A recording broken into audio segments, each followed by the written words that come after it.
काय माझा पर्याय नाही.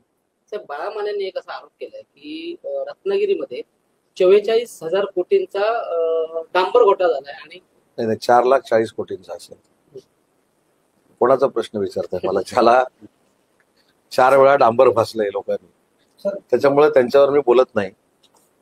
त्यांनी अनुभव, आणि ही 2004ला देखील ही स्टेप होती, 2009ला देखील ही स्टेप होती, 2014ला पण ही स्टेप होती, 2019ला काही इकडे तिकडे झालं म्हणून ते माझ्यासोबत आले. इकडे तिकडे याचा अर्थ घ्या, लक्षात घ्या. परत ते तिकडे गेले, परत ती स्टेप होती.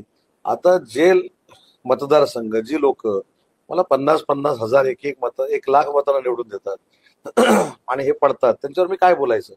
माझी देखील विनंती आहे. ही टेप त्यांनी 25 वर्ष अशीच वाजवलेली आहे. मतदारांना माहिती आहे उदय सामंत काय आहे. आणि हा माझ्यावर आक्षेप नाही, लक्षात घ्या, हा माझ्या वडिलांवर घेतलेला आक्षेप आहे. आणि माझ्या वडिलांची कारकीर्द सिंधुदुर्गातनं सुरू झाली. 16,000चं पहिलं काम घेतलं, आता कदाचित ते 16 कोटीचं काम घेत असतील. त्याच्यामुळं असूया कोणाबद्दल असू नये.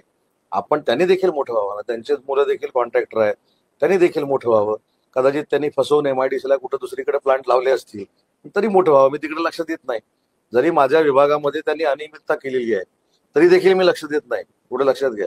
त्याच्यामुळे माझी विनंती अशी आहे की त्यांच्या बोलण्याला मी किती किंमत द्यायची आणि त्यांना बोलून किती मोठं करायचं हे मला देखील कळलं पाहिजे. त्यामुळे ते जे काय बोललेले आहेत ते आजच बोललेले नाहीत, 25 वर्ष बोलतायत. आणि त्यांना लोक काय किंमत देत आहेत ते निवडणुकीतनं दिसतंय.